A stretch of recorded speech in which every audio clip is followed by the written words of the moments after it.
Welcome back, everyone. Today we are going to read chapters 23 through 25. So let's get into it. Come on, pup. Get up there. Get up there. Good girl. Chapter 23. It is an important and popular fact that things are not always what they seem. Turn that off. For instance, on the planet Earth, man had always assumed that he was more intelligent than dolphins because he had achieved so much. The wheel, New York, wars, and so on. While all the dolphins had ever done was muck about in the water having a good time.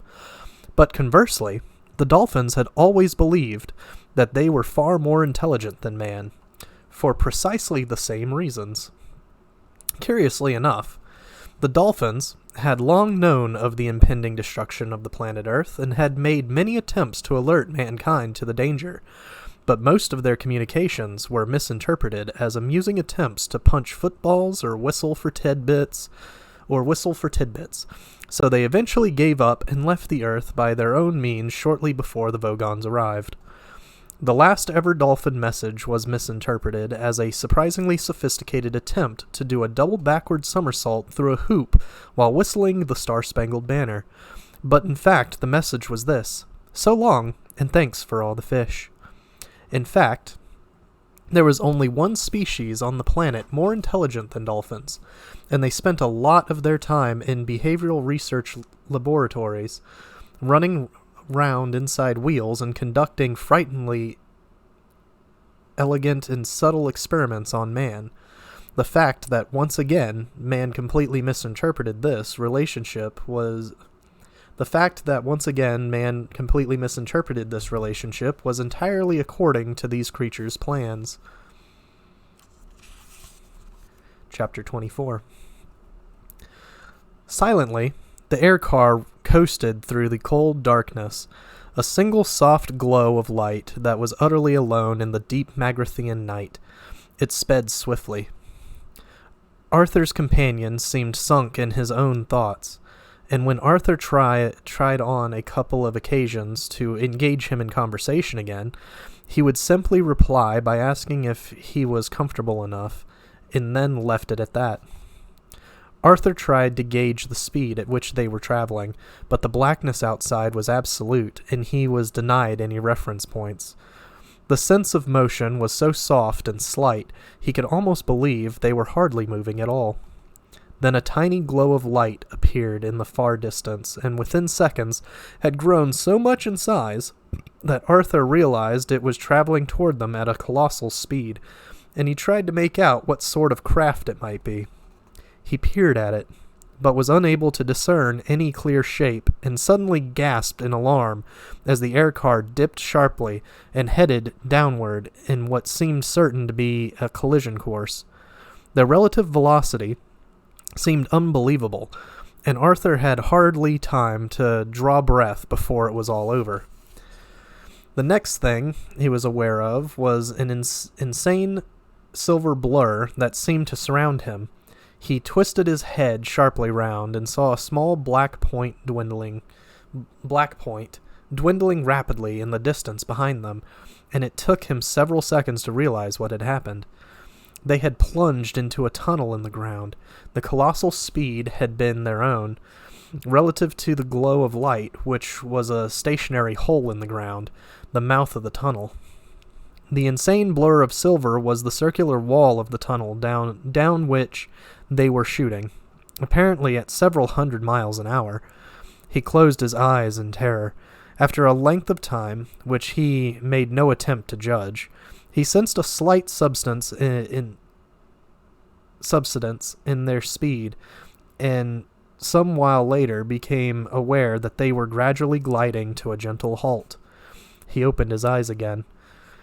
They were still in the silver tunnel, threading and weaving their way through what appeared to be a crisscross warren of converging tunnels.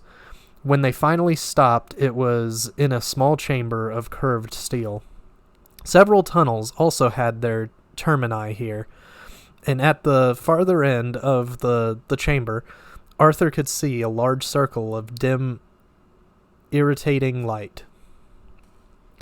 It was irritating because it played tricks with the eyes. It was impossible to focus on it properly, or tell how near or far it was. Arthur guessed, quite wrongly, that it might be ultraviolet.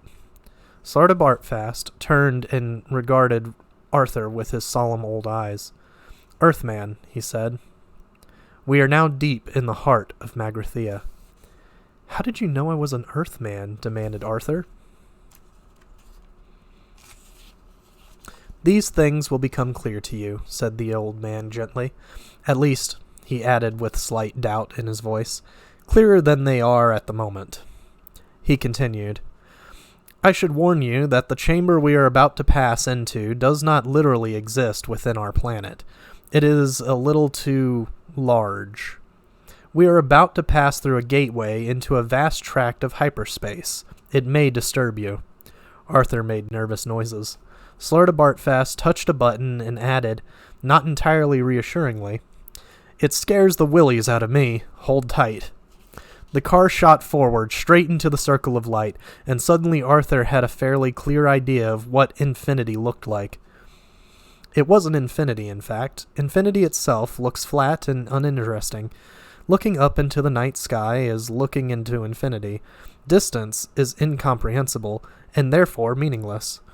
The chamber into which the air car emerged was anything but infinite. It was just very, very, very big.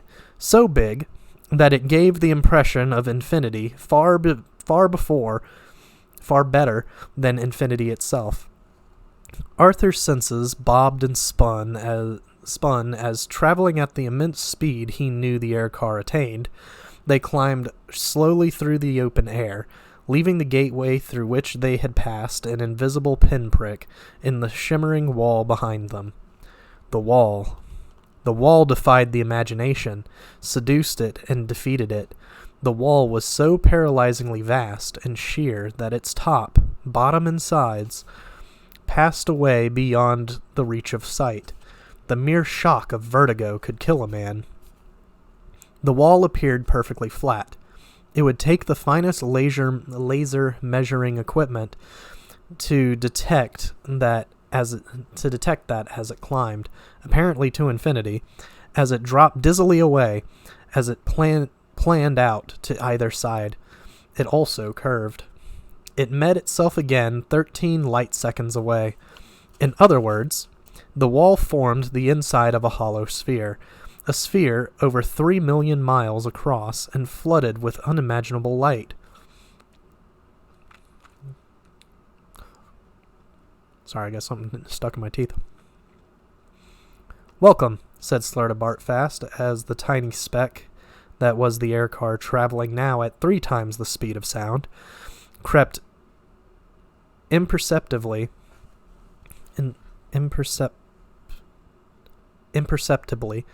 forward into the mind-boggling space. "Welcome," he said, "to our factory floor." Arthur stared about him in a kind of wonderful horror. Ranged away before them, at distances he could neither judge nor even guess at were a series of curious suspensions, delicate traceries of metal, and light hung about shadowy spherical shapes that hung in the space. "This," said Slarda Bartfast, "is where we make most of our planets, you see." "You mean," said Arthur, trying to form the words, "you mean you're starting it all up again now?" No, good heavens, no," exclaimed the old man. "No, the galaxy isn't nearly rich enough to support us yet. No, we've been awakened to perform just one extraordinary commission for very special clients from another dimension. It may interest you. There in the distance, in front of us."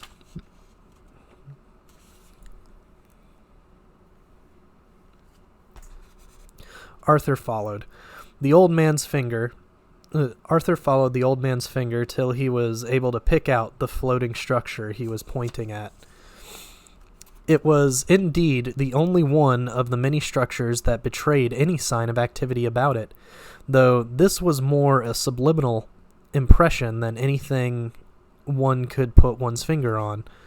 At that moment, however, a flash of light arced through the structure and revealed in stark relief the patterns that were formed on the dark sphere within. Patterns that Arthur knew, rough, blobby shapes that were as familiar to him as the shapes of words, part of the furniture of his mind. For a few seconds he sat in the stunned silence as the images rushed around his mind and tried to find somewhere to settle down and make sense. Part of his brain told him that he knew perfectly well what he was looking at and what the shapes represented, while another quite sensibly refused to countenance the idea and abdicated responsibility for any further thinking in that direction. The flash came again, and this time there could be no doubt. "The Earth," whispered Arthur. "Well, the Earth Mark II, in fact," said Slartibartfast cheerfully. "We're making a copy from our original blueprints." There was a pause. "Are you trying to tell me," said Arthur, slowly and with control, "that you originally made the Earth?" "Oh, yes," said Slartibartfast. "Did you ever go to a place, I think it was called Norway?" "No," said Arthur. "No, I didn't." "Pity," said Slartibartfast. "That was one of mine. Won an award, you know. Lovely, crinkly edges. I was most upset to hear about its destruction." "You were upset?" "Yes, 5 minutes later, and it wouldn't have mattered so much. It was a quite shocking cock-up." "Huh?" said Arthur. "The mice were furious." "The mice were furious?" "Oh, yes," said the old man mildly. "Yes, well, so I expect were the dogs and cats and duck-billed platypuses, but they hadn't paid for it, you see." "Had they?" But they hadn't paid for it, you see, had they?" "Look," said Arthur, "would it save you a lot of time if I just gave up and went mad now?" For a while the air car flew on in awkward silence. Then the old man tried patiently to explain. "Earthman, the planet you lived on was commissioned, paid for, and run by mice. It was destroyed 5 minutes before the completion of the purpose for which it was built, and we've got to build another one." Only one word was registering with Arthur. "Mice," he said. "Indeed, Earthman.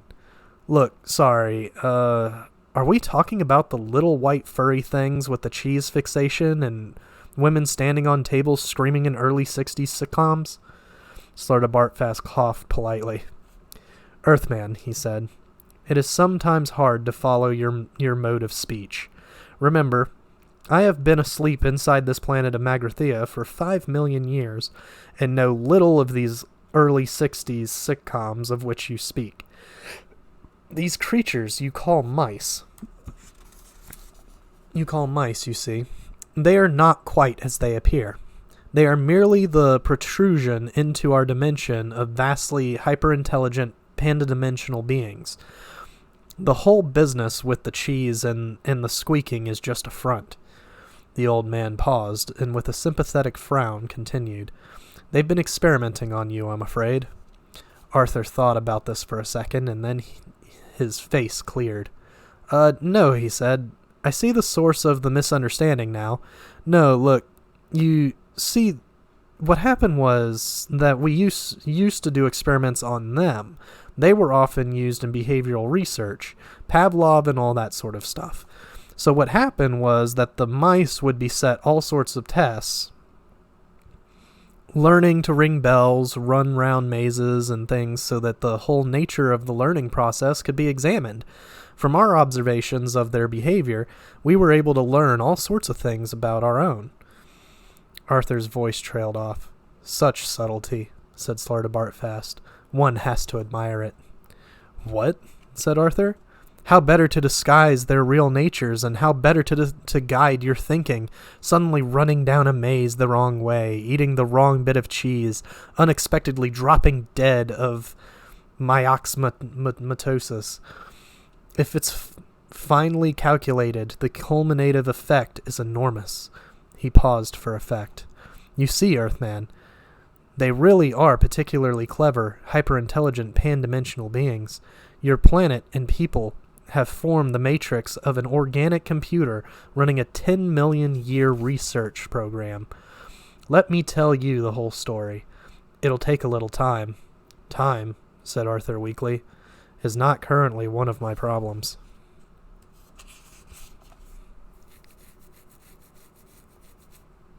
Chapter 25. There are, of course, many problems connected with life, of which some of the most popular are: why are people born?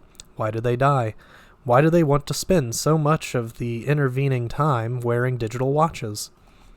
Many, many millions of years ago, a race of hyper-intelligent pan-dimensional beings, whose physical manifestation in their own pan-dimensional universe is not dissimilar to our own, got so fed up with the constant bickering about the meaning of life, which used to interrupt their favorite pastime of Brockian Ultra Cricket, a curious game which involves suddenly hitting people for no readily apparent reason and then running away, that they decided to sit down and solve their problems once and for all. And to this end, they built themselves a stupendous supercomputer, which was so amazingly intelligent that even before its databanks had been connected up, it had started from "I think, therefore I am," and got as far as deducing the existence of rice pudding and income tax before anyone managed to turn it off. It was the size of a small city.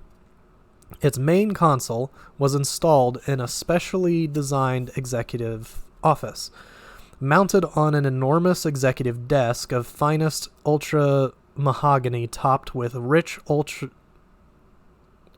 red leather. The dark carpeting was discreetly sumptuous. Exotic pot plants and tastefully engraved prints of the principal computer programmers and their families were deployed liberally about the room, and stately windows looked out upon a tree-lined public square. On the day of the great on-turning, two soberly dressed programmers with briefcases arrived and were shown discreetly into the office. They were aware that this day they would represent their entire race in its greatest moment, but they conducted themselves calmly and quietly as they seated themselves deferentially before the desk, opened their briefcases, and took out their leather-bound notebooks. Their names were Lunkwil and Fook. For a few moments they sat in respectful silence. Then, after exchanging a quiet glance with Fook, Lunkwil leaned forward and touched a small black panel. The subtlest of hums indicated that the massive computer was now in total active mode. After a pause, it spoke to them in a voice rich, resonant, and deep. It said, "What is this great task for which I, Deep Thought, the second greatest computer in the universe of time and space, have been called into existence?" Lunkwil and Fook glanced at each other in surprise. "Your task, O computer," began Fook. "No, wait a minute. This isn't right," said Lunkwil, worried. "We distinctly designed this computer to be the greatest one ever, and we're not making do with second best, Deep Thought." He addressed the computer. "Are you not, as we designed you to be, the greatest, most powerful computer of all time?" "I described myself as the second greatest," intoned Deep Thought, "and such I am." Another worried look passed between the two programmers. Lunkwil cleared his throat. "There must be some mistake," he said. "Are you not a greater computer than the Milliard Gargantubrain at Maximeglon,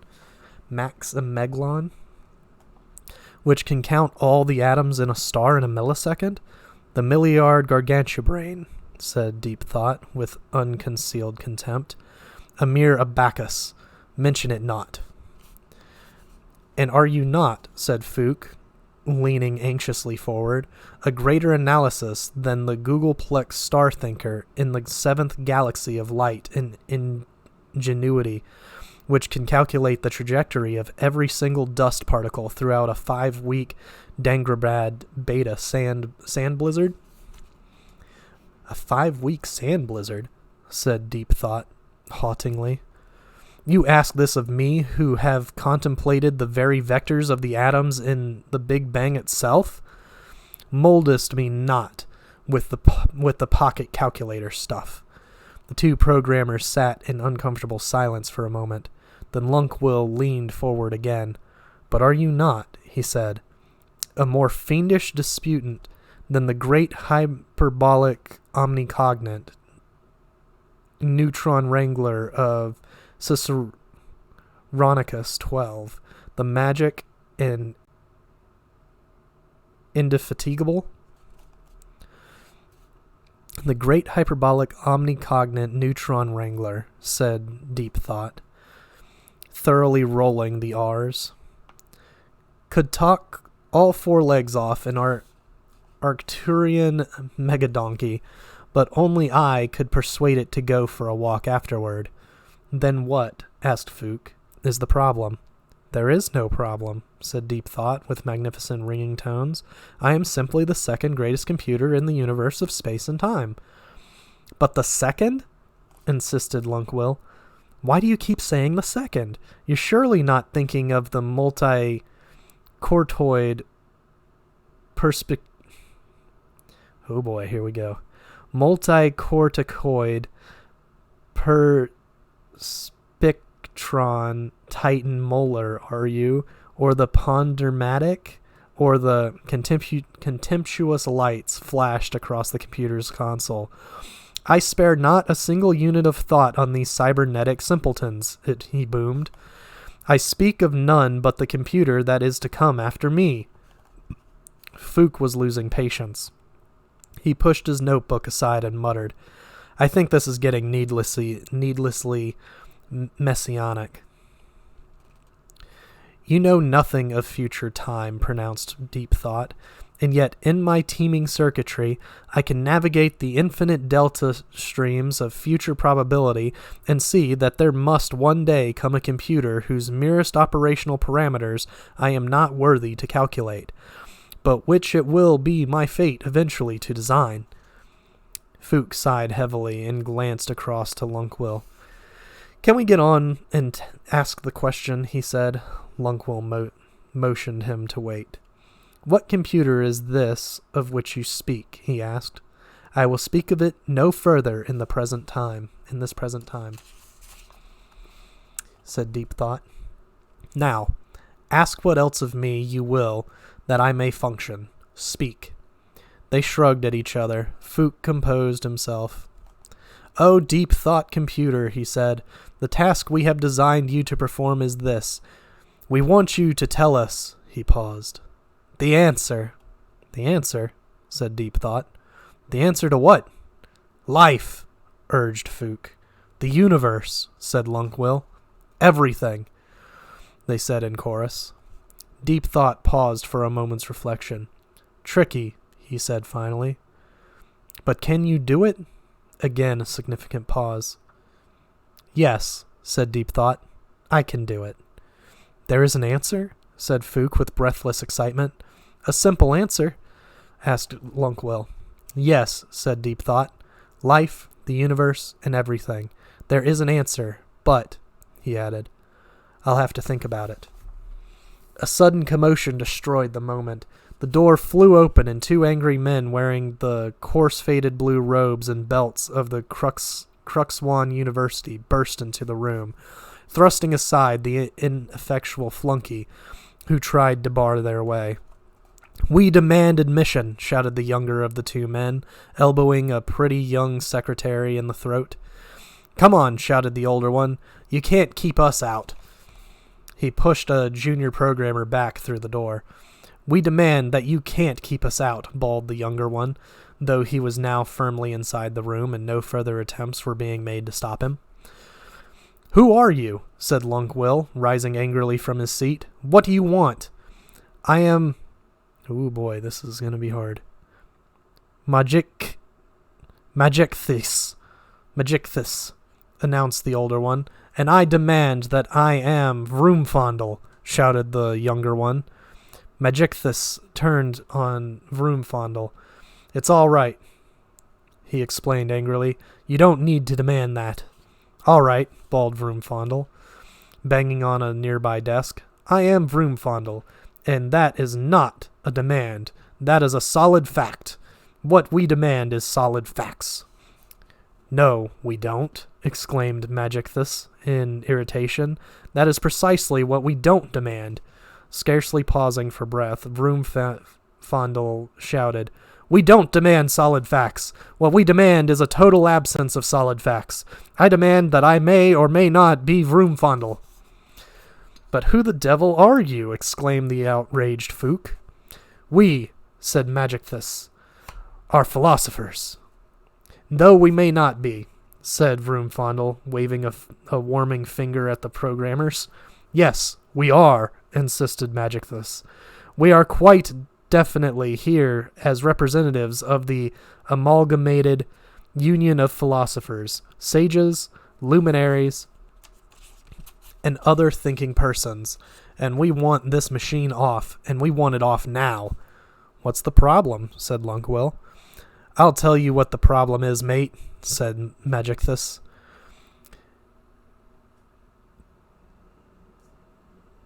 "Demarcation, that's the problem. We demand," yelled Vroomfondle, "that demarcation may or may not be the problem." "You just let the machines get on with the adding up," warned Magicthus, "and we'll take care of the eternal verities. Thank you very much. You want to check your legal position? You want to check your legal position. You do, mate. Under law of quest for ultimate truth is quite clearly the unalienable prerogative of your working thinkers. Any bloody machine goes and actually finds it, and we're straight out of a job, aren't we? I mean, what's the use of our sitting up half the night arguing that there may or may not be a God if this machine only goes and gives you the bleeding phone number the next morning?" "That's right," shouted Vroomfondle. "We demand rigidly defined areas of doubt and uncertainty." Suddenly, a stentorian voice boomed across the room.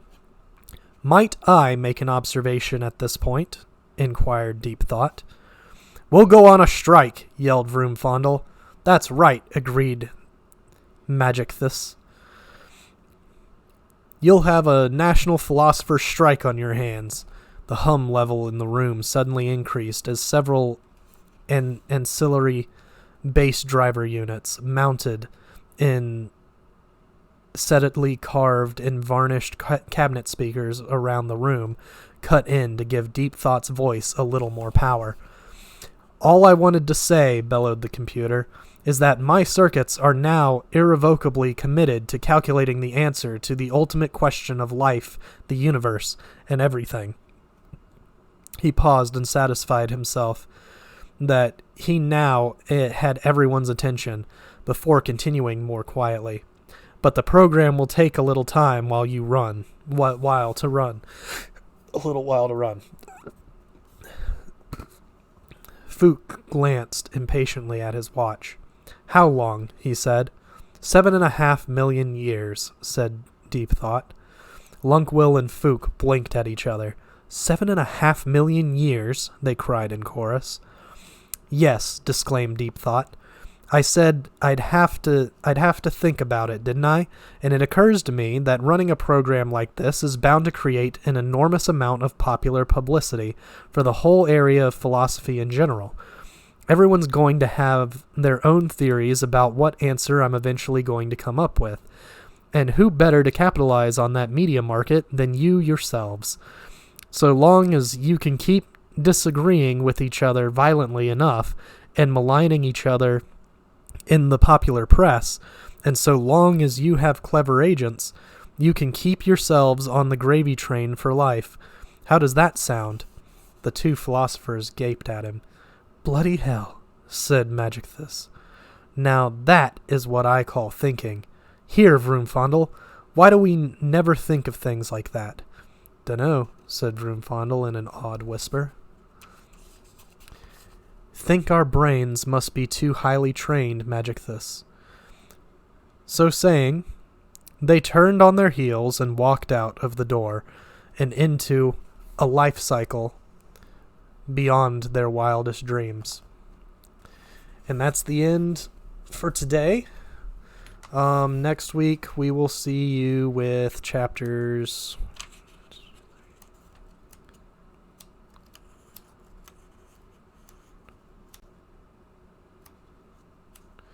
chapters 26 through 29. There's literally like chapter 26 is just one page. So we'll see you guys next week with chapter 26 through 29.